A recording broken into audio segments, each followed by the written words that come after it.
Welcome to Chandra maths. So SSC ஜிடியோடைய previous year question paper analysis தான் நம்ம வந்து பார்த்துக்கிட்டு இருக்கோம். நம்ம வந்து 30 செட் சொல்லியிருந்தோம். அதில் வந்து 29வது செட், இன்னும் ஒரே ஒரு செட் மட்டும் தான் பெண்டிங் இருக்கு. டோட்டலாக 2 வீடியோஸ், இன்னும் இது வந்து 29வது செட்டு. இதுக்கு அடுத்து வந்து 30 செட் அதோட முடிஞ்சிருச்சு, ரைட்டா? ஸோ அதில் நம்ம முடிச்சிட்டோம் அப்படின்னா வந்து எத்தனை கொஸ்டின் நம்ம கம்ப்ளீட் பண்ணியிருக்கோம் அப்படின்னா 600 கொஸ்டின் கிட்ட நம்ம கம்ப்ளீட் பண்ணியிருப்போம். இதுல இருந்து ஒரு கொஸ்டினுக்கு சாலிடா வந்து ஒரு 10 பாயிண்ட் வந்து ஆவரேஜா வந்து நம்ம எக்ஸ்ட்ரா படிச்சிருக்கோம் அப்படின்னா கிட்டத்தட்ட 6000 பாயிண்ட் வந்து நம்ம படிச்சு வச்சிருக்கோம். எத்தனைன்னா 6000 பாயிண்ட்ஸ் வந்து நம்ம டோட்டலா கம்ப்ளீட் பண்ணியிருப்போம், ரைட்டா? இந்த 6000 பாயிண்ட்டுமே இப்போ வரப்போற ஜிடி எக்ஸாம்ஸ்க்கு தான் முக்கியம் அப்படின்றதெல்லாம் கிடையவே கிடையாது. ஏன்னா நம்ம வந்து இதுல ஸ்டாட்டிக் தான் நம்ம கம்ப்ளீட் பண்ணிருப்போம். ஃபார் எக்ஸாம்பிள் வந்து வல்லபாய் பட்டேல் அப்படின்னு படிக்கிறோம்னா, வல்லபாய் பட்டேல் எங்க பிறந்தார், எப்ப பிறந்தாரு, அதுக்கடுத்து வந்து பார்த்துட்டீங்கன்னா அவர் வந்து மேற்கொண்ட அந்த பர்தோலி சத்தியாகிரகம், சர்தார் வல்லபாய் பட்டேலுக்கு சர்தார் அப்படின்ற டைட்டில் வந்து எதற்காக கொடுக்கப்பட்டது, யார் கொடுத்துருக்காங்க அப்படின்ற மாதிரி 360 டிகிரி நம்ம கவர் பண்ணியிருப்போம். இது ஜிடி எக்ஸாம்லாம் கிடையாது. உங்களுக்கு அது சிஜிஎல் எக்ஸாம்லயும் தான் வரும், அதுக்கடுத்து சிஹெச்எஸ்எல் எக்ஸாம்லயும் வரும், டிஎன்பிசி எக்ஸாம்ஸ்லயும் வரும், அதுக்கடுத்து வந்து பார்த்துட்டீங்கன்னா ஆர்ஆர்பி எக்ஸாம்லயும் வரும். இந்த மாதிரி எல்லா எக்ஸாம்ஸ்லயுமே இந்த மாதிரி கொஸ்டின்ஸ் வரதான் செய்யும்.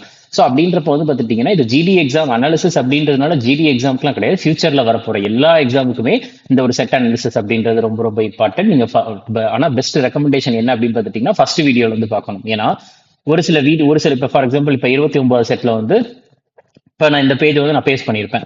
இப்போ இந்த பேஜ் அப்படின்றது திடீர்னு எப்படி வந்துச்சு அப்படின்னு பார்த்துட்டீங்கன்னா, நம்ம வந்து சடனா வந்து இதை இது பண்ணல. ஆல்ரெடி ஒரு 8வது வீடியோலயோ இல்ல 11வது வீடியோலயோ நான் இதை எழுதியிருப்பேன். நம்ம திருப்பி இதை எழுதி அதுல ஒரு 5 நிமிஷம் 6 நிமிஷம் வேஸ்ட் ஆகுறதுக்கு நம்ம அப்படியே பேஸ்ட் பண்ணிடணும். இது கம்ப்ளீட்டா ஒரு ரிவிஷன் மாதிரி, இந்த மாதிரி சடனா டக்குன்னு ரிவிஷன் மாதிரி பண்ணிட்டு போயிடலாம்ல. ஸோ அதனால வந்து பார்த்துட்டீங்கன்னா நம்ம பேஸ்ட் பண்ணிருப்போம். அதனால ஃபர்ஸ்ட் வீடியோல வந்து பாத்தீங்க அப்படின்னா கம்ப்ளீட்டா வரப்போற எந்த எக்ஸாம்னாலும் சரி அதுல வந்து நியர்லி 100 கொஸ்டின்ஸ் 100% ஜிஎஸ் அப்படின்னா அதுல சாலிடா வந்து பார்த்துட்டீங்கன்னா ஒரு இப்ப 20 கொஸ்டின் கேட்கறாங்கன்னா 20 கொஸ்டின் 15 கொஸ்டின் மேல ஈஸியா அட்டன் பண்ணலாம். 50 கொஸ்டின் கேட்கறாங்கன்னா 50ல 40க்கு மேல ஈஸியா அட்டன் பண்ணலாம். ஸோ அப்படின்ற மாதிரி தான் நம்ம வந்து கவர் பண்ணியிருப்போம். ஓகே, சரி. இப்ப இதுல வந்து பார்த்துட்டீங்கன்னா ஃபர்ஸ்ட் கொஸ்டின் பார்க்கலாம். ஸோ ஃபர்ஸ்ட் கொஸ்டின் பாருங்க, ஜனவரி 30 2023 அன்று. இது ஜஸ்ட் வந்து ஒரு சிம்பிளா வந்து தான் கேட்பாங்க. கரெக்டா ஜனவரி 30 2023 இல்ல, உங்களுக்கு தெரிஞ்ச வரைக்கும் நீங்க எழுதலாம். ரீசெண்ட் அப்பாயின்மெண்ட் இருக்கா, அதனாலதான் ஜனவரி 30 2023 அப்படின்ற மாதிரி டேட் வச்சு கேட்டிருக்காங்க. ஸோ 2023 ஜனவரி எப்போ வந்து பார்த்துட்டீங்கன்னா இந்திய விமானப்படையின் புதிய துணைத் தலைவராக நியமிக்கப்பட்டவர் யார் அப்படின்ட்டு கேட்கறாங்க. யாருன்னா நல்லா தெரிஞ்சுக்கோங்க, இதுல வந்து வைஸ் சீஃப் தான் கொடுத்துருக்காங்க. இந்தியன் ஏர்ஃபோர்ஸினோட வைஸ் சீஃப் ஜனவரி 30 2023. இது யாருன்னா அமர்பிரீத் சிங். ஆனா இப்ப வந்து இவர் என்னவா இருக்காருன்னா சீஃபா இருக்கிறாரு. சோ அதுதான் நம்மளுக்கு அப்பாயின்மெண்ட்டை பொறுத்த வரைக்கும் அப்டேட் ஆகிக்கிட்டே இருக்கணும். இவர் வந்து பாத்துட்டீங்கன்னா ஜனவரி 2023 அப்ப துணை தளபதியா இருந்தாரு, சரியா? துணை தலைவராக நியமிக்கப்பட்டார் இந்தியன் ஏர்ஃபோர்ஸ் உடைய. ஆனா இப்ப வந்து தலைவராக இருக்கிறார், ரைட்டா? சோ இப்ப இந்தியன் ஏர்ஃபோர்ஸை பொறுத்த வரைக்கும் வந்து பாத்துட்டீங்கன்னா இந்தியன் ஏர்ஃபோர்ஸ் டே, இந்தியன் ஏர்ஃபோர்ஸ் டே எப்பொழுது அப்படின்னா அக்டோபர் 8 தான் உங்களுக்கு இந்திய விமானப்படை தினம் அப்படின்ட்டு கொண்டாடப்படுகிறது. ஓகே, ஸோ இந்தியன் ஏர்ஃபோர்ஸை பொறுத்த வரைக்கும் வந்து பார்த்துட்டீங்கன்னா ஒரு சில முக்கியமான Indian air force, army, navy, coast கார்டை பொறுத்த வரைக்கும் ஒரு சில முக்கியமான அப்பாயின்மெண்ட் பார்ப்போம். சரி, இந்தியன் ஆர்மியுடைய தளபதி யார் அப்படின்னா ஜெனரல் தலைவர் வந்து உபேந்திர திவேதி. இந்தியன் ஆர்மியுடைய இந்தியன் ராணுவ படையினுடைய துணைத் தலைவர் வந்து யாருன்னா லெப்டினன்ட் ஜெனரல். இந்த ரெட் கலர்ல அண்டர்லைன் பண்ணியிருக்கிறது எல்லாமே பதவி.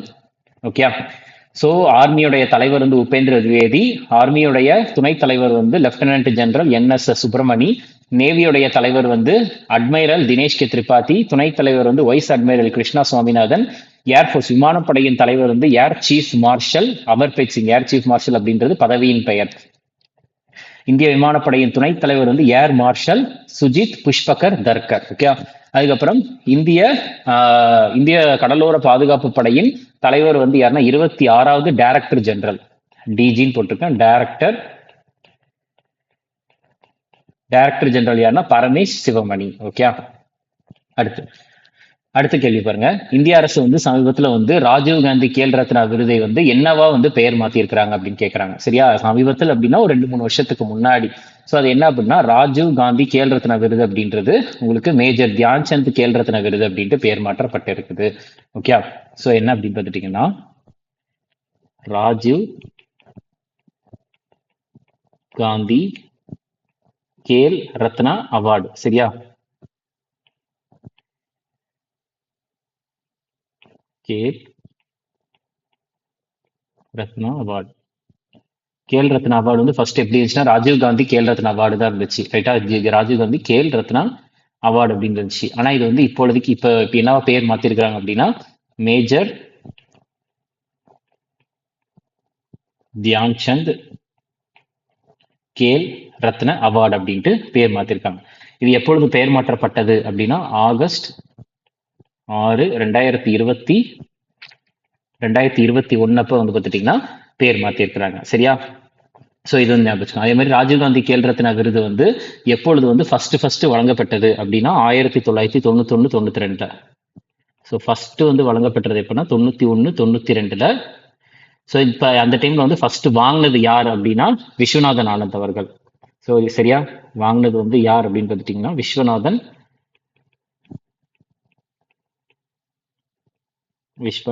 ஆனந்த் அவர்கள்.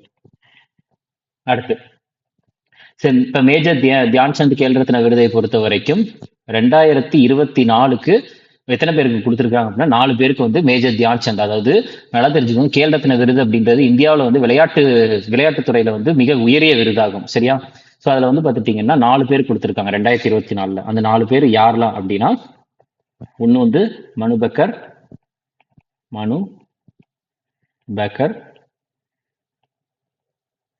அடுத்து ரெண்டாவது வந்து பார்த்துட்டீங்கன்னா ஹர்மன்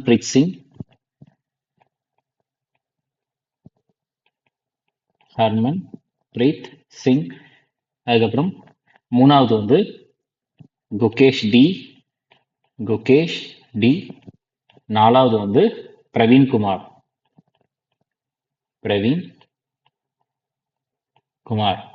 ஸோ இதில் வந்து பார்த்துட்டிங்கன்னா மனுபக்கர் அவங்க வந்து ஷூட்டிங் ரிலேட்டட். சரியா? எந்த ஸ்போர்ட்ஸ் அப்படின்னா ஷூட்டிங்.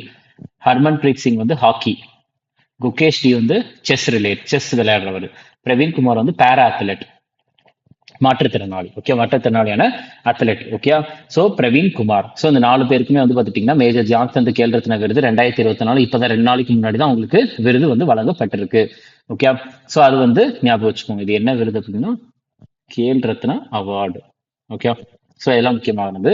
அதுக்கப்புறம் கேல் ரத்னா அவார்டுக்கு வந்து பார்த்துட்டிங்கன்னா கேஷ் ப்ரைஸ் எவ்வளோ? கேஷ் ப்ரைஸ்னா 25 lakhs. 25 lakhs வந்து கேஷ் ப்ரைஸ் வந்து கேல் ரத்னா விருதோட சேர்ந்து கொடுக்குறாங்க. ஓகே, சரி, நெக்ஸ்ட் பாருங்க. அடுத்த கேள்வி எது கேட்டிருக்காங்கன்னா ஹிஸ்டரி ரிலேட்டடான ஒரு கொஸ்டின். அசோகரின் தம்மம் வந்து பார்த்துட்டீங்கன்னா அதாவது கடவுள் வழிபாடு மற்றும் தியாகம் அப்படின்றது வந்து ஈடுபட்டிருக்கா இல்லையா அப்படின்றது கேட்டிருக்காங்க. நல்லா தெரிஞ்சுக்கோங்க, அசோகரின் தம்மம், அதாவது அசோகாஸ் தம்மா வந்து பார்த்துட்டீங்கன்னா கடவுள் வழிபாடு மற்றும் தியாகம் அதுல வந்து ஈடுபடவில்லை. சரியா? அது வந்து பார்த்துட்டீங்கன்னா அது ஈடுபட்டிருக்கா அப்படின்னு கேட்டா டிட் நாட் இன்வால்வ். சரியா?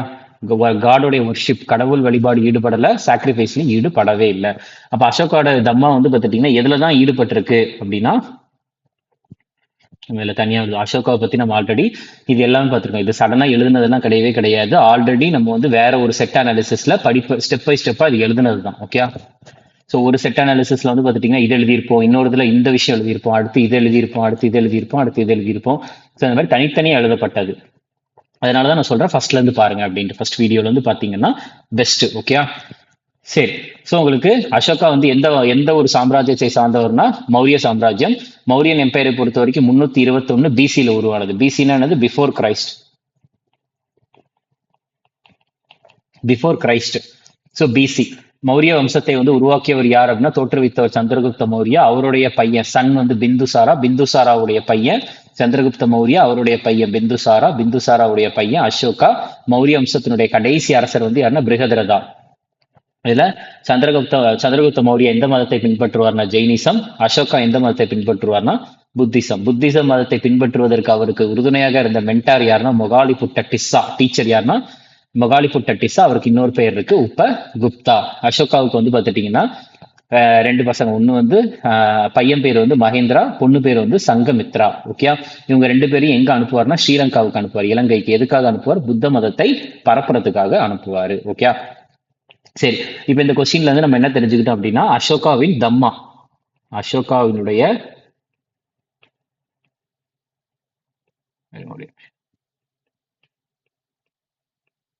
அசோகா தம்மா அப்படின்றது வந்து பார்த்தீங்கன்னா அவருடைய ஒரு பிரின்சிபல் தான், அசோகாவினுடைய ஒரு கொள்கை.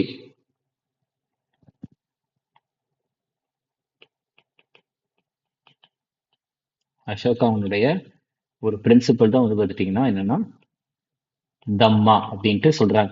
அசோகாவுடைய தம்மால எதெல்லாம் ஈடுபட்டு இருக்குது அப்படின்னா, இட் இன்க்ளூட்ஸ் நான் வயலன்ஸ். ரைட்டா, அதாவது எந்த ஒரு சண்டை எதுவுமே இருக்கக்கூடாது, வயலன்ஸே இருக்கக்கூடாதுன்னு சொல்றாரு. அதுக்கப்புறம் வந்து சகிப்புத்தன்மை, டாலரன்ஸ் இருக்கணும், டாலரன்ஸ் அது இருக்கணும் அப்படின்ட்டு சொல்றாங்க. அதுக்கடுத்து மரியாதை, ரெஸ்பெக்ட் இருக்கணும். அதுக்கப்புறம் வந்து ஹியூமேன் ட்ரீட்மெண்ட், அதாவது மனிதத்தன்மையா வந்து நடத்தணும். ஹியூமன், ஹியூமேன், ஹியூமேன் தான் வரும், HUMANE, ஹியூமேன் ட்ரீட்மெண்ட், மனிதத்தன்மையோட இருக்கணும். ஜெனராசிட்டி, அதாவது எல்லாருக்கும் எல்லாத்தையுமே கொடுக்கணும், ஜெனராசிட்டி. ஸோ இந்த மாதிரி நிறைய விஷயத்த சொல்றது அசோகாவினுடைய தம்மா அப்படின்ட்டு சொல்றாங்க, அசோகாவின் தம்மா. ஓகே, சரி, இதெல்லாம் புரிஞ்சிருச்சா? ஸோ இது வந்து தெரிஞ்சுக்கோங்க, நல்லா தெரிஞ்சுக்கோங்க. அசோகாவுடைய பையன் மகேந்திராவையும் அசோகாவினுடைய பொண்ணு சங்கமித்ராவையும் எங்க அனுப்புறாருன்னா இலங்கைக்கு அனுப்புறாரு. எதுக்காகனா பௌத்த மதத்தை பௌத்த மதத்தை பரப்புவதற்காக அனுப்புறாரு. சரியா? ஸோ இதுல வந்து பார்த்துட்டீங்கன்னா இந்த ஒரு விஷயமானது எங்க சொல்லப்பட்டிருக்குது, அதாவது பையனையும் பொண்ணையும் இலங்கைக்கு அனுப்புறாரு அப்படின்ட்டு இந்த ஒரு விஷயம். ஸோ இந்த மொத்த விஷயமும் எதுல சொல்லப்பட்டிருக்குது அப்படின்னா ஒரு நூல்ல சொல்லப்பட்டிருக்கு. எந்த நூல் அப்படின்னா புக்கில் மென்ஷன் ஆயிருக்கு. அந்த புக்கின் பெயர் வந்து மகாவம்சா. மகா வம்சா அப்படின்ற ஒரு புத்திஸ்ட் புக்கு தான், புத்திஸ்ட் புக்கு தான். ஓகே, இந்த புத்திஸ்ட் புக் வந்து எங்க எழுதப்பட்டிருக்குன்னா இலங்கையில் எழுதப்பட்ட ஒண்ணு, ரிட்டன் இன் ஸ்ரீலங்கா, இலங்கையில் எழுதப்பட்ட, ஸ்ரீலங்கா SL போறேன், இலங்கையில் எழுதப்பட்ட மகாவம்ச நூலில் தான் வந்து இந்த ஒரு விஷயமானது எழுதப்பட்டிருக்கு. அசோகா தன்னுடைய பையனையும் பொண்ணையும் இலங்கைக்கு அனுப்பியிருக்கிறார் அப்படின்ற ஒண்ணு. ஓகே, இதுல வந்து பாத்துட்டீங்கன்னா சங்கமித்ரா, அதாவது அசோகாவினுடைய பொண்ணு சங்கமித்ரா இலங்கைக்கு போறப்ப வந்து பாத்துட்டீங்கன்னா அவங்க கூட என்னத்தை எடுத்துட்டு போறாருன்னா போதி மரம், போதி மரத்தினுடைய கன்று, போதி ட்ரீ சாப்ளிங், போதி மரத்தின் கன்றை வந்து எடுத்துட்டு போறாரு. எடுத்துட்டு எங்க போனாங்க அப்படின்னா இலங்கையில வந்து அனுராதபுரம் அப்படின்ற இடத்துக்கு போனாங்க.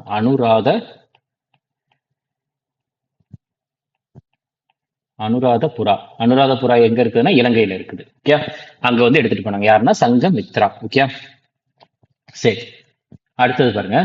அடுத்து SSCனுடைய ஃபேவரட் டாபிக்கான அகைன் நம்ம இந்த 2000 இந்த சென்சஸ் அப்படின்றத பத்தியே வந்து இந்த கிட்டத்தட்ட 29 செட் பார்த்துருக்கோம். அதில் வந்து ஒரு 50 தடவைக்கு மேல சென்சஸ் பத்தி பார்த்துருக்கோம். ஏன்னா அவ்வளவு தடவை வந்து எக்ஸாம்ஸ்ல இந்த SSC GD ஆகட்டும், SSC எக்ஸாம்ஸ்ல வந்து நிறைய கொஸ்டின்ஸ் கேட்டிருக்காங்க. TNPSCலையுமே RRBலையும் கேட்டுக்கிட்டே தான் இருக்கிறாங்க இந்த ஒரு குறிப்பிட்ட டாபிக்கை வச்சு. ரைட்டா? ஸோ இதுல வந்து பார்த்துட்டீங்கன்னா இந்தியாவின் 14வது மக்கள் தொகை கணக்கெடுப்பு எப்பொழுது எடுக்கப்பட்டது அப்படின்றது வந்து கேள்வி. இதுக்கான ஆன்சர் வந்து பார்த்துட்டீங்கன்னா 2001. ஆன்சர் வந்து பார்த்துட்டீங்கன்னா 2001. ஸோ இந்த ஒரு வீடியோ இவ்வளோ பெருசாக நம்ம எழுதியிருக்கோம்ல, இது ஃபுல்லா பார்த்துட்டீங்கன்னா இந்த விஷயமாகட்டும், இதாகட்டும், இது இது இது எல்லாமே வந்து ஃபர்ஸ்ட் வீடியோல இருந்து சின்ன சின்ன சின்ன பாயிண்டா நம்ம ஆட் பண்ணிட்டு இருந்தது தான். அதுதான் இவ்வளோ பெருசா வந்து நம்ம மென்ஷன் பண்ணியிருக்கேன். நான் இதில் என்ன மென்ஷன் பண்ணியிருக்கேன், சென்சஸை பொறுத்த வரைக்கும் 2011 சென்சஸ் வந்து அது எத்தனாவது சென்சஸ்னா 15வது சென்சஸ். அதாவது 1872 வச்சு பார்க்குறப்ப 1872. ஏன் 1872? உங்களுக்கு ஃபர்ஸ்ட் நான் சின்க்ரனைஸ்டு சென்சஸ். நான் சின்க்ரனைஸ்டு அப்படின்றப்ப வந்து பார்த்துட்டீங்கன்னா அது என்னன்னா, ஸோ இப்போ இந்தியா இருக்குது அப்படின்னா இந்தியா ஃபுல்லாலாம் வந்து அது எடுக்கவே இல்லை, சும்மா அங்கங்க தான் எடுத்திருக்கிறாங்க. ஆனா சின்க்ரனைஸ்டு சென்சஸ்னு இந்தியா ஃபுல்லா எடுத்திருக்கிறாங்க கம்ப்ளீட்டா. ஸோ 1872 வச்சு பாக்குறப்போ வந்து அது 15வது சென்சஸ்.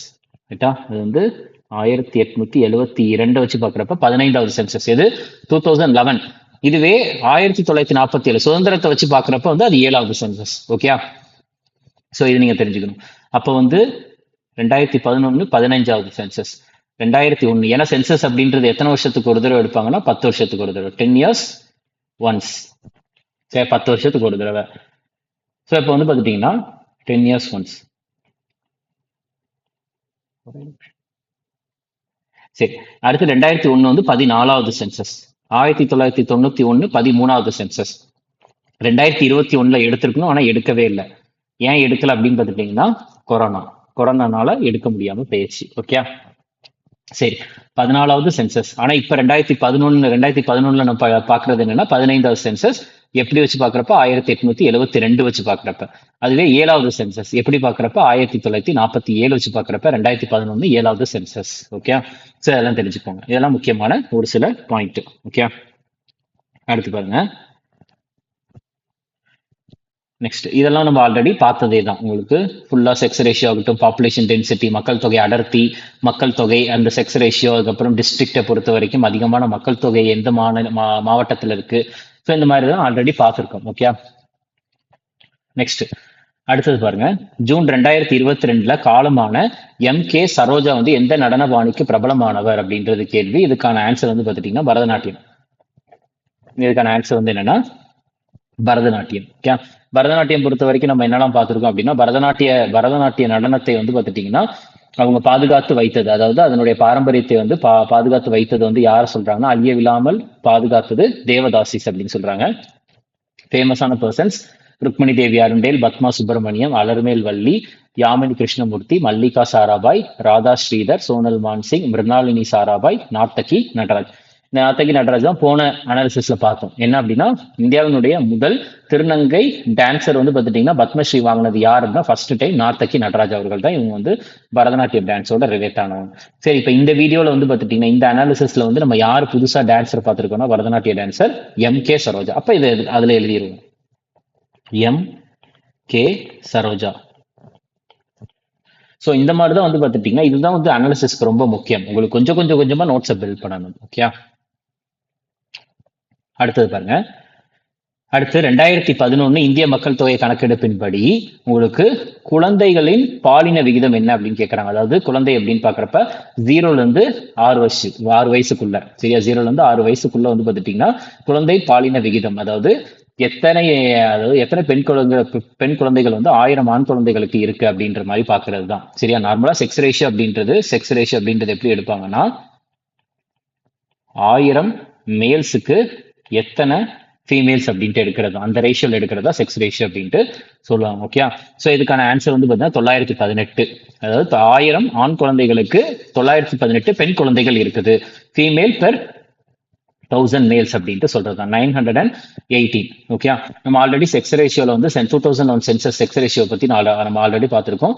என்னன்னா உங்களுக்கு எந்த மாநிலத்துல வந்து அதிகமான செக்ஸ் ரேஷியோ இருக்குதுன்னா கேரளா 1084. அதாவது 1084 எப்படி சொல்றாங்கன்னா 1000 பெண்களுக்கு 1000 ஆண்களுக்கு 1084 பெண்கள் இருக்கிறாங்க அப்படின்ட்டு சொல்றது. இருக்கிறதுலே கம்மியா இருக்கிறது ஹரியானா, 1000 ஆண்களுக்கு 879 பெண்கள் இருக்கிறாங்க. யூனியன் பிரதேசங்களை பொறுத்த வரைக்கும் ஹையஸ்ட் செக்ஸ் ரேஷியோ வந்து புதுச்சேரி, லோயஸ்ட் வந்து தமன் அண்ட் டியூ.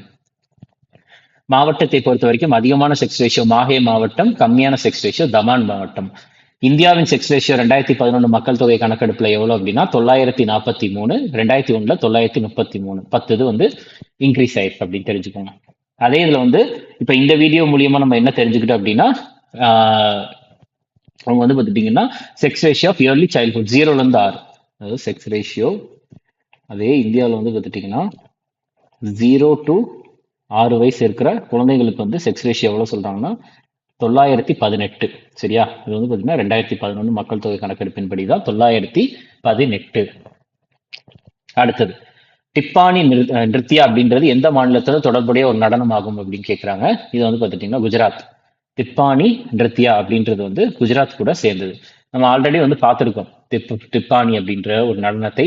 ஏன்னா குஜராத்தை பொறுத்த வரைக்கும் கர்பா, தாண்டியா, பாவை, திப்பானி, ராஸ் அப்படின்ற நடனம். அதுல திப்பானி அப்படின்றது ஒரு வீடியோல நம்ம ஆல்ரெடி பார்த்தது, அது வந்து இந்த அனாலிசிஸ்ல கேட்டிருக்காங்க. ஓகே, அடுத்தது நெக்ஸ்ட் வந்து பார்த்துட்டீங்கன்னா நவீன தனிம அட்டவணையில் உள்ள தனிமங்கள் தொகுதி வந்து பார்த்துட்டீங்கன்னா எத்தனை செங்குத்து நெடு வரிசைகளிலும் அதுக்கடுத்து வந்து பார்த்தீங்கன்னா எத்தனை கிடைமட்ட வரிசைகளும் வரிசைப்படுத்தப்பட்டுள்ளன அப்படின்னு கேட்குறாங்க. அதாவது எத்தனை டோட்டலா வந்து எத்தனை குரூப் இருக்கு, எத்தனை பீரியட் இருக்கு அப்படின்றதான் கேள்வி. இதுக்கான ஆன்சர் 18 குரூப் இருக்கு, அதுக்கடுத்து 7 பீரியட் இருக்குது. ஓகே, ஸோ இப்போ நம்ம இவ்வளவு எழுதியிருக்கோமே அப்படின்றது குழம்பாதீங்க. நம்ம வந்து ஆல்ரெடி வீடியோல பார்த்தது தான் அப்படியே காப்பி பண்ணி பேஸ்ட் பண்ணிருக்கேன். ஏன்னா புதுசா எழுதணும்னா சேம் அது வந்து டைம் வேஸ்ட் ஆகும். ஏன்னா ஒரு அப்படி பண்ணோம் அப்படின்னா ரிவிஷன் பண்ற மாதிரியே இருக்காது. இதுதான் பெஸ்ட் ரிவிஷன். ஓகே,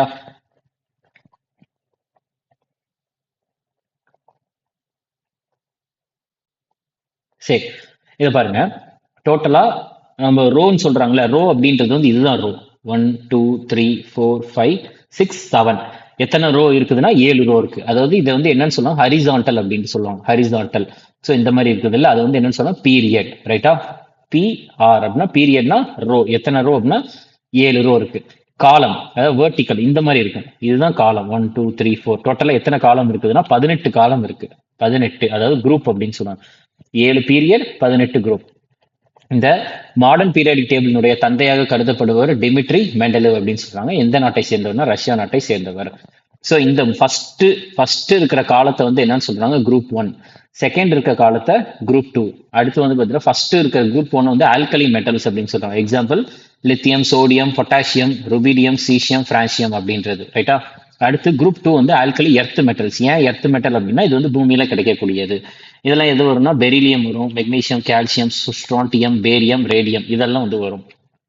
நான் ஃபாஸ்டா போறதுக்கு காரணம் என்ன, ஆல்ரெடி இதை வந்து தெளிவா ஸ்லோவா பார்த்தாச்சு முந்தின வீடியோல. ஓகே, நம்ம இதுக்கு அடுத்து நிறைய பார்க்க வேண்டியது இருக்குது. சரியா, சரி. டோட்டலா பீரியாடிக் டேபிள்ல எத்தனை எலமெண்ட் இருக்குன்னா 118 எலமெண்ட் இருக்கு. 118. அதுல முதல் எலமெண்ட் வந்து என்னன்னா ஹைட்ரஜன், கடைசி எலமெண்ட் வந்து என்னன்னா ஆக்னஸான். ஃபர்ஸ்ட் எலமெண்ட் வந்து பாத்தீங்கன்னா ஹைட்ரஜன், கடைசி வந்து ஆக்னஸான். எதை வச்சு இதை வந்து இது பண்ணியிருக்காங்கன்னா அட்டாமிக் நம்பர், இதுல மேல இருக்கிறது தான் அட்டாமிக் நம்பர். சரியா, அப்ப ஹைட்ரஜனுடைய அட்டாமிக் நம்பர் வந்து 1. ஹைட்ரஜனுடைய அட்டாமிக் நம்பர் 1.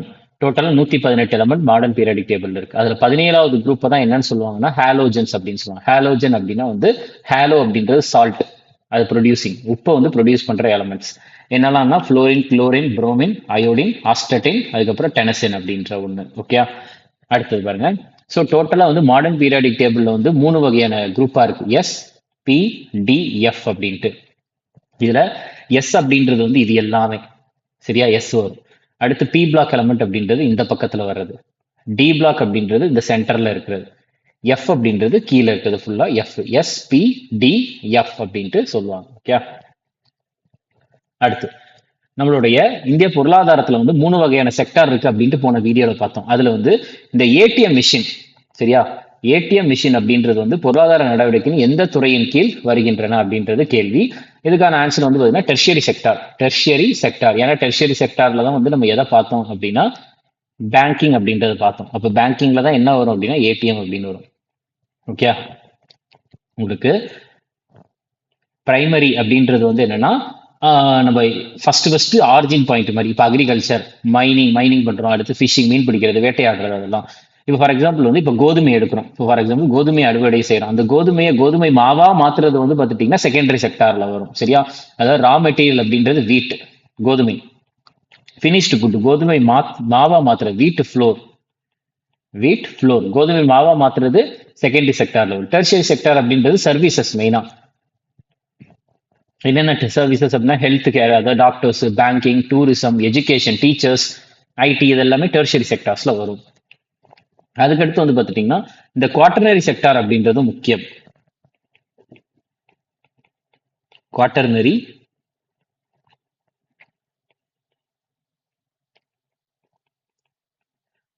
செக்டார்.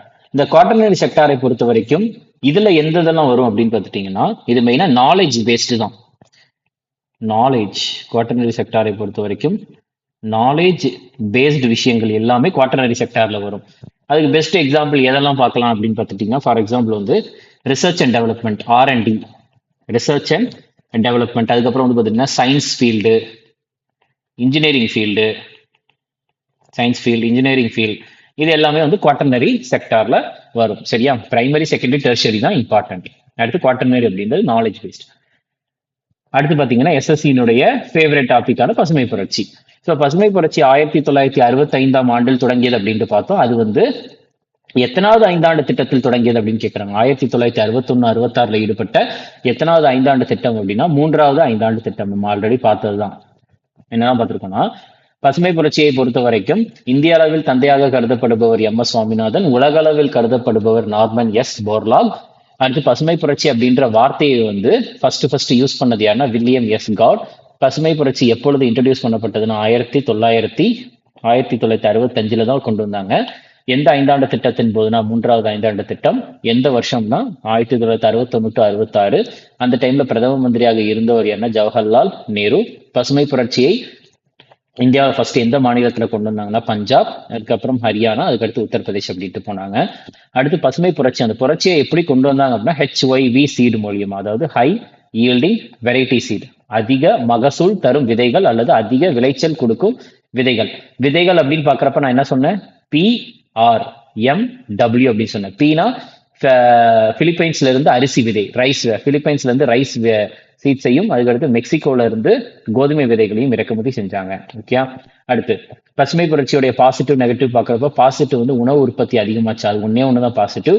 நெகட்டிவ் அப்படின்னு பாக்குறப்ப வந்து அரசினுடைய இன்வெஸ்ட்மெண்ட் அப்படின்றது ரொம்ப வந்து அதுல வந்து முதலீடு செய்யற மாதிரி இருந்துச்சு. கவர்மெண்ட் இன்வெஸ்ட்மெண்ட் அதிகமாச்சு, சுற்றுச்சூழல் சீர்கேடு அதிகமாச்சு. ஏன்னா மண்ணினுடைய தன்மை ரொம்ப ரொம்ப குறைஞ்சது. அடுத்து மண்ணின் தன்மை குறைஞ்சதுனால வந்து பார்த்துட்டீங்கன்னா ரசாயன உரங்களை வந்து அதிகமா யூஸ் பண்ற மாதிரி ஆச்சு. ஓகே, பசுமை புரட்சியை பொறுத்த வரைக்கும் இதுதான். அடுத்து பாருங்க, அடுத்து கிரிக்கெட் கட்டுப்பாட்டு வாரியம். கிரிக்கெட் கட்டுப்பாட்டு வாரியம் BCCI வந்து பார்த்துட்டீங்கன்னா 2023 மூத்த ஆண்கள் கிரிக்கெட் தேர்வு குழுவின் தலைவராக யாரை நியமித்துள்ளது அப்படின்னு கேட்கிறாங்க. இதுக்கான ஆன்சர் வந்து பார்த்தீங்கன்னா அஜித் அகார்கர். அஜித் அகார்கரை வந்து பார்த்துட்டீங்கன்னா BCCI வந்து சீனியர் மென்ஸ் செலக்ஷன் கமிட்டியினுடைய சேர்மனா செலக்ட் பண்ணியிருக்காங்க. நம்மளுக்கு கிரிக்கெட் பொறுத்த வரைக்கும் 2 பாடி இருக்குது.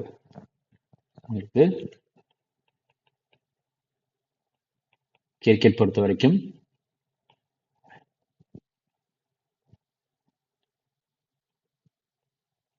2 பாடி இருக்கு. ஒன்னு வந்து என்னன்னா BCCI, இன்னொன்னு வந்து ICC. BCCI ஃபுல் ஃபார்ம் வந்து பார்த்துட்டீங்கன்னா board of control for cricket in India. Board of control for cricket in India. இதுதான் வந்து BCCI ஃபுல் ஃபார்ம். இதுவே ICC ஃபுல் ஃபார்ம் வந்து இன்டர்நேஷனல் கிரிக்கெட் கவுன்சில்.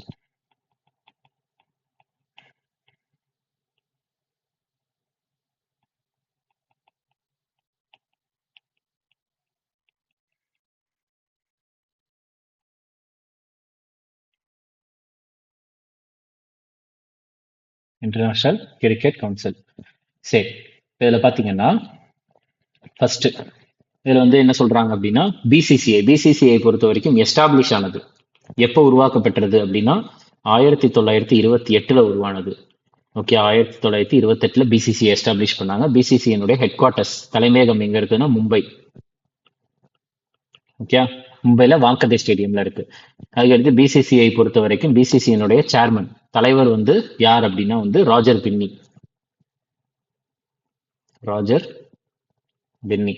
அடுத்து ICC இன்டர்நேஷனல் கிரிக்கெட் கவுன்சிலை பொறுத்த வரைக்கும் இது வந்து எப்ப எஸ்டாப்ளிஷ் பண்ணாங்கன்னா 1909. அடுத்து ICC இன்டர்நேஷனல் கிரிக்கெட் கவுன்சிலினுடைய ஹெட் குவார்ட்டர்ஸ் எங்க இருக்கு, தலைமையகம் எங்க இருக்குன்னா துபாய் இங்க இருக்கு, யுனைடெட் அரப் எமிரேட்ஸ்ல இருக்கு. அதுக்கடுத்து இன்டர்நேஷனல் கிரிக்கெட் கவுன்சிலுடைய சேர்மன் தலைவர் வந்து யார் அப்படின்னா ஜே ஷா அவர்கள். ஓகே, அதுக்கடுத்து இப்ப ரீசெண்டா வந்து கரண்ட் அஃபேர்ஸ் பொறுத்த வரைக்கும் ICC வந்து எப்பவுமே இன்டர்நேஷனல் கிரிக்கெட் கவுன்சில் வந்து எல்லா மாசமுமே பிளேயர் ஆஃப் த மந்த் அப்படின்ட்டு ரிலீஸ் பண்ணுவாங்க. சரியா, பிளேயர் ஆஃப் த மந்த் அப்படின்ட்டு ஒரு மாசமும் ரிலீஸ் பண்ணுவாங்க. அதுல வந்து இப்ப டிசம்பர் மாசம் இப்ப ரீசெண்டா ரிலீஸ் பண்ணிருக்காங்க. சரியா, நேத்தும் முந்தானே தான் வந்துச்சு. ஸோ அந்த பிளேயர் ஆஃப் த மந்த்ல வந்து பாத்துட்டீங்கன்னா 2 பேர், ஒன்னு வந்து men's player of the month, அடுத்து women's player of the month அப்படின்ட்டு செலக்ட் பண்ணுவாங்க. ஓகே, இதுல men's player of the month select ஆனது யார் அப்படின்னா ஜஸ்பிரித் பும்ரா செலக்ட் ஆயிருக்காங்க. சரியா, ஸோ ஜஸ்பிரித் பும்ரா வந்து பாத்துட்டீங்கன்னா இங்க இந்தியாவை சேர்ந்தவர். அடுத்து வந்து பாத்துட்டீங்கன்னா women's player of the month December மந்த்துக்கு செலக்ட் ஆனது யார் அப்படின்னா ஆனபிள் சதர்லேண்ட்.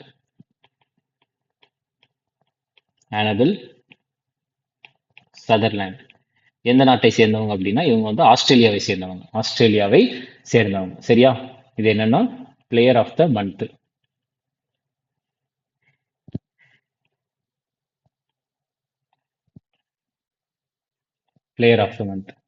இது வந்து ஞாபகம் வச்சுக்கோங்க. ICC தான் ரிலீஸ் பண்ணுவாங்க. சரியா, எப்படி சொல்லுவாங்க, ICC player of the month அப்படின்ட்டு ரிலீஸ் பண்ணுவாங்க. அடுத்து ஸோ இந்த ஒரு விஷயத்தை பொறுத்த வரைக்கும் இது வந்து 5ஆண்டு திட்டம் தானே கேட்குறாங்க.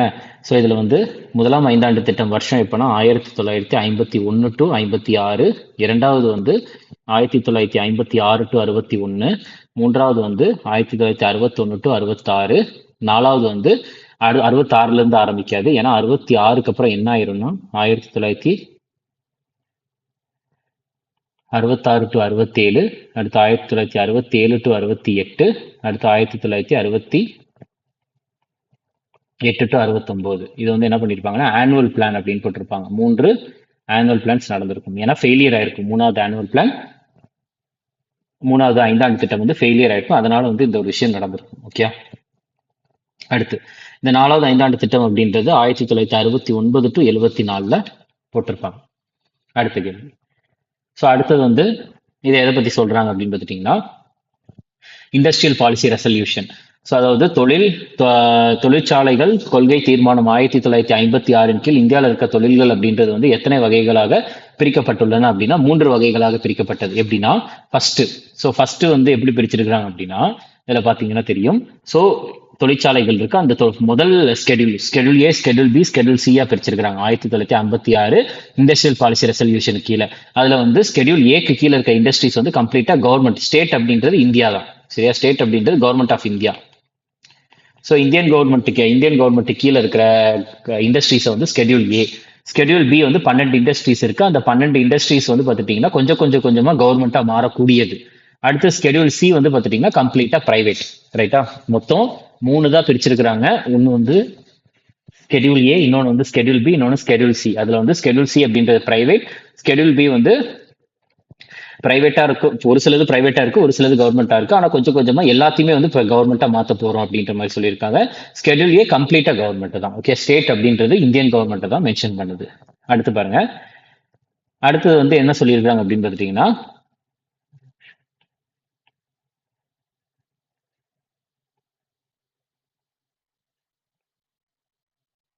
ஓகே.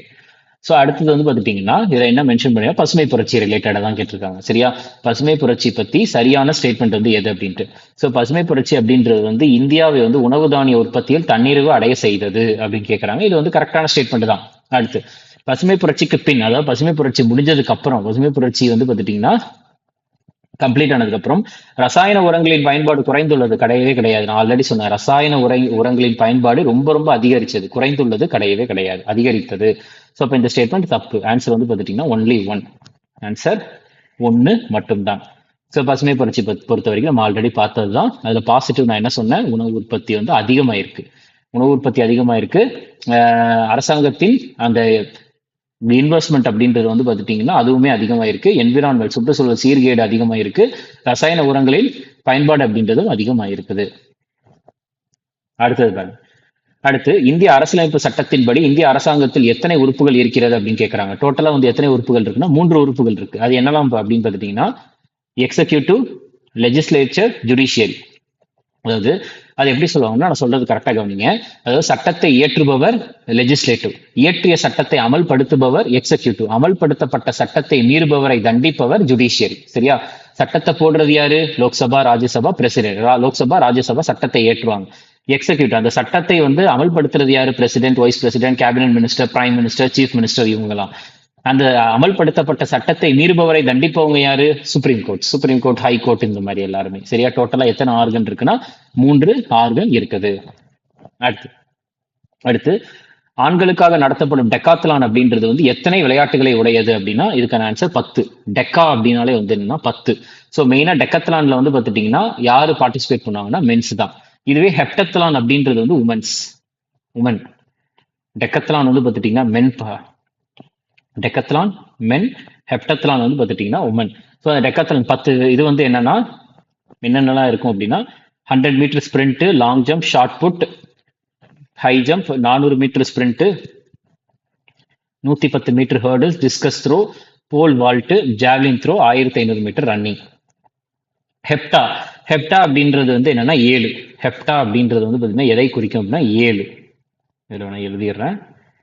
ஹெப்டா அப்படின்றது எதை குறிக்கும் அப்படின்னா 7 குறிக்கும். ஸோ இதெல்லாம் வரும்னா hurdles, high jump, shot put, 200 metre sprint, 800 metre running, javelin throw, long jump, இது எல்லாமே வரும். சரியா? அடுத்தது பாருங்க. இதுல என்ன கேட்கறாங்க அப்படின்னு பார்த்துட்டீங்கன்னா independence day. So independence day is celebrated at national level at எங்க டெல்லியில். எந்த இடத்துல? டெல்லியில அப்படின்னு கேட்கறாங்க. ஸோ டெல்லியில வந்து எந்த இடத்துல வந்து சுதந்திர தினங்கள் வந்து கொண்டாடப்படுகிறது அப்படின்னா இதுக்கான ஆன்சர் ரெட் ஃபோர்ட். ஆன்சர் வந்து பார்த்துட்டிங்கன்னா என்னன்னா ரெட் ஃபோர்ட். ஓகே, சரி. நம்ம ஆல்ரெடி ரிப்பப்ளிக் டே, இண்டிபெண்டன்ஸ் டே பற்றி இதெல்லாமே பார்த்தோம். ஸோ என்ன பார்த்தோம் அப்படின்னா, ஃபர்ஸ்ட் நம்மளுக்கு ஃபிளாகை பொறுத்த வரைக்கும் இண்டிபெண்டன்ஸ் டே அப்போ வந்து ஃபிளாக் ஏற்றுறது, உங்களுக்கு சுதந்திர தினம் அப்போ கொடியேற்றுறது யார் அப்படின்னா பிரைம் மினிஸ்டர். குடியரசு தினம் அப்போ கொடியேற்றுறது யாருன்னா பிரசிடென்ட். சுதந்திர தினம் அப்போ வந்து பார்த்துட்டீங்கன்னா கொடியை பிரதம மந்திரி ஏற்றுறப்ப வந்து கீழ இருந்து மேலே வரைக்கும் ஏற்றுவாங்க, சரியா? இதுவே குடியரசு தினம் அப்போ வந்து பார்த்துட்டீங்கன்னா பிரசிடென்ட் வந்து அது மேலேயே தான் இருக்கும், அதை வந்து என்ன பண்ணுவாங்கன்னா அவிழ்த்து விடுவாங்க. ஓகே, அடுத்து ரிப்பப்ளிக் டே அப்போ வந்து 2023 அப்ப நம்மளுக்கு சீஃப் கெஸ்ட், இது வந்து யார் அப்படின்னா சீஃப் கெஸ்ட் யாருன்னா அப்தல் ஃபட்டே எல் சிசி, எகிப்தோடைய அதிபர். 74வது குடியரசு தினம். 75வது குடியரசு தினத்துக்கு சீஃப் கெஸ்ட் பிரான்ஸுடைய பிரைம் மினிஸ்டர் இமானுவேல் மேக்ரான்.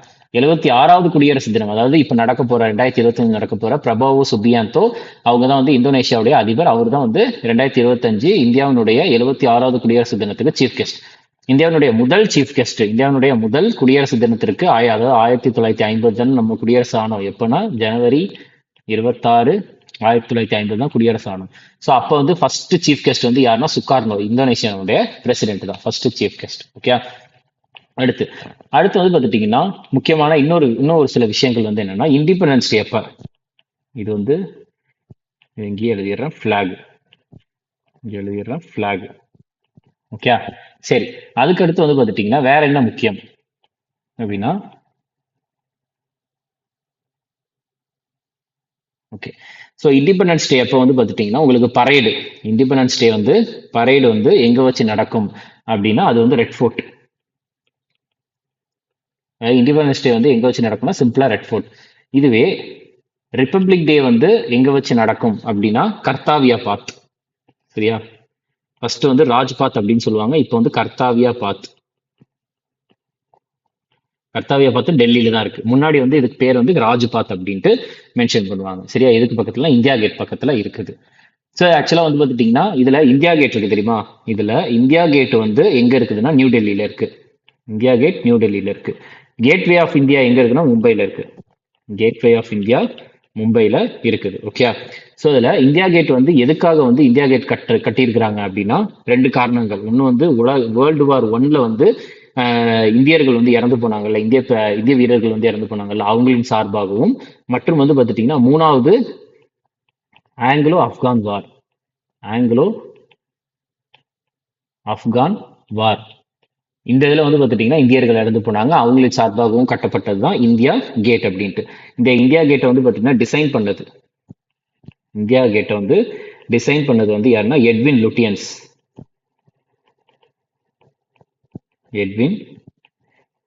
அவர் தான் வந்து டிசைன் பண்ணாரு, சரியா? அதுக்கடுத்து இந்த கேட்வே ஆஃப் இந்தியாவை பொறுத்த வரைக்கும் இது வந்து எதுக்காக கட்டப்பட்டதுன்னா 1911 வந்து யாருடைய விசிட்காக கட்டப்பட்டதுன்னா king George V and queen Mary.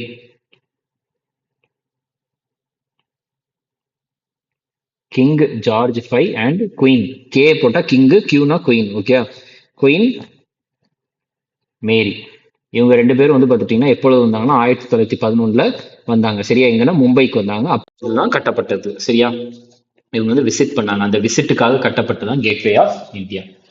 So தாஜ்மஹாலை பொறுத்த வரைக்கும் இதை கட்டியது யாருன்னா ஷாஜஹான். தாஜ்மஹாலை கட்டியது ஷாஜஹான்.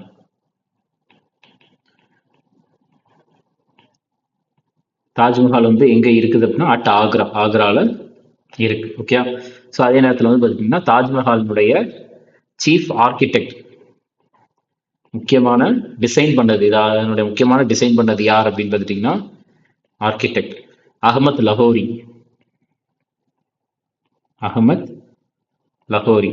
அதே மாதிரி தாஜ்மஹால் வந்து யுனெஸ்கோவினுடைய பாரம்பரிய சின்னமாக அறிவிக்கப்பட்டது. யுனெஸ்கோவினுடைய வேர்ல்டு ஹெரிட்டேஜ் சைட்டா அறிவிக்கப்பட்டது எப்பொழுதுனா 1983, 1983. அடுத்த கேள்வி பாருங்க. ஸோ இது வந்து நம்ம ஆல்ரெடி பார்த்ததுதான். 2022 FIFA Under-17 மகளிர் உலகக்கோப்பையை வென்ற நாடு வந்து எது அப்படின்னா ஸ்பெயின் தான் ஜெயிச்சிருக்குது. ஓகே, FIFA பொறுத்த வரைக்கும் நம்ம இதுல பார்த்திருக்கோம் என்னன்னா Under-17 உமன்ஸ் வேர்ல்டு கப் 2022 தான் ஃபர்ஸ்ட் எடிஷன், சரியா? ஃபர்ஸ்ட் ஸோ அதாவது ஃபர்ஸ்ட் சொல்ல 2022 வந்து கடைசியா நடந்தது இந்தியா, அது வந்து ஜெயிச்சது யாருன்னா ஸ்பெயின். ரைட்டா? 2024 நடந்துச்சு. எங்க வச்சு நடந்துச்சுன்னா டொமினிக்கன் ரிப்பப்ளிக்ல நடந்துச்சு. இது வந்து ஜெயிச்சது யாருன்னா நார்த் கொரியா. 2024. 2022 ஜெயிச்சது ஸ்பெயின். 2024 ஜெயிச்சது நார்த் கொரியா. ஸோ நல்லா தெரிஞ்சுக்கோங்க, 2024 முன்னாடி வரைக்கும் 2 வருஷத்துக்கு ஒரு தடவை தான் under 17 women's world cup FIFA நடந்துட்டு இருந்துச்சு. ஆனால் 2024க்கு அப்புறம் ஒரு வருஷம் நடக்க போகுது. சரியா? 2025, 26, 27, 28 ஒரு வருஷத்துக்கு ஒரு தடவை வந்து நடக்க போகுது. ஓகே. ஸோ ஃபீஃபாவை பொறுத்த வரைக்கும் ஃபீஃபாவினுடைய ஃபுல் ஃபார்ம் வந்து federation international de football association. Okay, இங்கிலீஷ்ல வந்து international federation of association football அப்படின்னு சொல்லுவாங்க. ஃபீஃபாவுடைய ஹெட் குவார்ட்டர்ஸ் தலைமையகம் எங்க இருக்குன்னா சுவிட்சர்லாந்துல இருக்க ஜூரிக்ல இருக்கு. தலைவர் Gianni Infantino. FIFA world cup பொறுத்த வரைக்கும் இருக்கலே அதிகமான வேர்ல்டு கப் ஜெயிச்சது பிரேசில். அடுத்து அஞ்சு வேர்ல்டு கப் ஜெயிச்சிருக்காங்க. 4 தடவை ஜெர்மனி ஜெயிச்சிருக்காங்க. 3 தடவை அர்ஜென்டினா ஜெயிச்சிருக்காங்க. 3வது தடவை ஜெயிச்சது எப்ப அப்படின்னா கடைசியா நடந்த ஃபீஃபா வேர்ல்டு கப் 2022 ஃபைனல் அர்ஜென்டினாவுக்கும் பிரான்ஸுக்கும் நடந்துச்சு. அதுல அர்ஜென்டினா ஜெயிச்சுதான் அர்ஜென்டினாவுடைய 3வது ஃபீஃபா வேர்ல்டு கப் ஜெயிச்சாங்க. ஸோ 2022 ஃபைனல் வந்து 2022 ஃபீஃபா வேர்ல்டு கப் வந்து 32 டீம் கலந்துக்கிட்டாங்க. நடந்தது எங்கன்னா கத்தார்ல வச்சுதான் நடந்துச்சு. ஹோஸ்ட் அவங்க தான் நடத்திருக்காங்க. ஃபீஃபா வேர்ல்டு உலகக்கோப்பை 4 வருஷத்துக்கு ஒரு நடக்கும். இப்போ இதுக்கு அடுத்து வந்து பார்த்துட்டீங்கன்னா எந்த வருஷம் நடக்க போகுதுன்னா 2026 நடக்க போகுது. நடத்துறது வந்து யாருன்னா நார்த் அமெரிக்கா கண்டத்துல நடக்க போகுது. கனடா, மெக்சிகோ, யுஎஸ்ஏ இந்த 3 நாடுகளும் இணைந்துதான் நடத்த போறாங்க ஃபீஃபா உலகக்கோப்பை. அடுத்து மாடர்ன் ஹிஸ்டரி ரிலேட்டடா ஒரு கேள்வி இருக்குது. என்னன்னா சமூக சீர்திருத்தவாதிகளில் சுயமரியாதை இயக்கத்தை நிறுவியவர் வந்து யார் அப்படின்றது கேள்வி. இதுக்கான ஆன்சர் வந்து பெரியார். சரியா? சமுதாயத்தின் பின்தங்கிய மற்றும் தாழ்த்தப்பட்ட மக்களின் வாழ்வியல் உரிமைக்காகவும் அவர்களின் மனித சமத்துவத்தை வந்து வலியுறுத்துவதற்காகவும் வந்து பார்த்துட்டீங்கன்னா பெரியார் அவர்கள் வந்து செல்ஃப் ரெஸ்பெக்ட் மூவ்மெண்ட் அப்படின்றத 1925 ஆரம்பித்தார். சரியா? 1925 இந்த செல்ஃப் ரெஸ்பெக்ட் மூவ்மெண்ட்டுக்காக வந்து பார்த்துட்டீங்கன்னா ஒரு வார நாளிதழும் வந்து பார்த்துட்டீங்கன்னா ஒன்று உருவாக்கப்பட்டது. அந்த வார நாளிதழின் பெயர் வந்து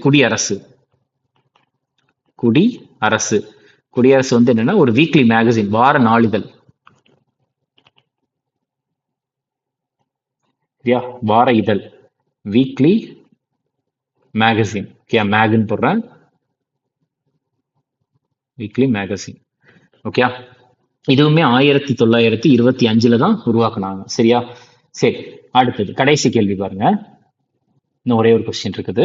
என்ன அப்படின்னா இதுல எந்த இசைக்கருவியை வந்து பார்த்துட்டீங்கன்னா பண்டிட் சிவகுமார் சர்மா வந்து பார்த்துட்டீங்கன்னா வாசிக்கிறார் அப்படின்னு. இதுக்கான ஆன்சர் வந்து சந்தூர் வாசிக்கிறவர் தான் யார் அப்படின்னா சிவகுமார் சர்மா. நம்ம ஆல்ரெடி பார்த்திருக்கோம். சந்தூர் பொறுத்த வரைக்கும் ஃபேமஸான பர்சனாலிட்டிஸ் யாருன்னா சிவகுமார் சர்மா. அடுத்து சித்தார் பொறுத்த வரைக்கும் ஃபேமஸான பர்சனாலிட்டிஸ் வந்து ரவிசங்கர், அனுஷ்கா சங்கர், விலாயத் கான். அடுத்து இதான் கடைசி கேள்வி. என்ன அப்படின்னா 2023 சுதந்திர தினத்தன்று வந்து பார்த்துட்டீங்கன்னா முக்கிய மந்திரி நிஷுல்க் அன்னபூர்ணா உணவு பொட்டல திட்டத்தை வந்து எந்த மாநில அரசு அறிமுகப்படுத்தியுள்ளது? ஃப்ரீ ஃபுட் பேக்கெட் ஸ்கீம் யார் அப்படின்னு பார்த்துட்டீங்கன்னா ராஜஸ்தான் தான் அறிமுகப்படுத்தியிருக்காங்க. ராஜஸ்தானை பொறுத்த வரைக்கும் ஒரு சில முக்கியமான கொஸ்டின்ஸ் எதெல்லாம் அப்படின்னா ராஜஸ்தானின் முதலமைச்சர் சீஃப் மினிஸ்டர் யாருன்னா பஜன்லால் சர்மா முதலமைச்சர். அதுக்கடுத்து ராஜஸ்தானினுடைய ஆளுநர் கவர்னர் வந்து ஹரிபவ் Krishnarao பாக்டே.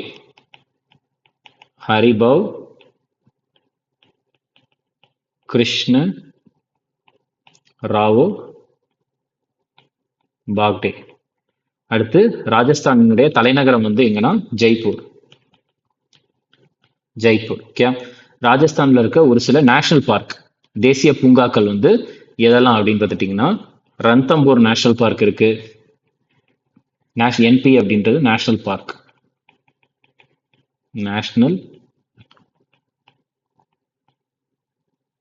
Parks.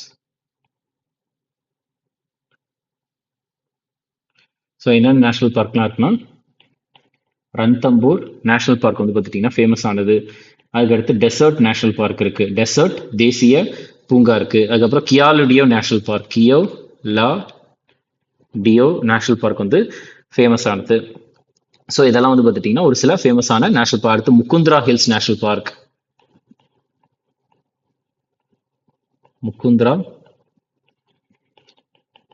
Hills national park, அதுக்கடுத்து சரிஸ்கா நேஷனல் பார்க், சரிஸ்கா தேசிய பூங்கா. இதெல்லாம் வந்து பார்த்துட்டீங்கன்னா ஃபேமஸான நேஷனல் பார்க் ராஜஸ்தான்ல இருக்கிறது. ஓகே, ஸோ இதுதான் வந்து பார்த்துட்டீங்கன்னா இந்த 29வது அனாலிசிஸை பொறுத்த வரைக்கும் last video 30th analysis video வந்து நம்ம நெக்ஸ்ட் வீடியோ பார்க்கலாம். Okay, thank you.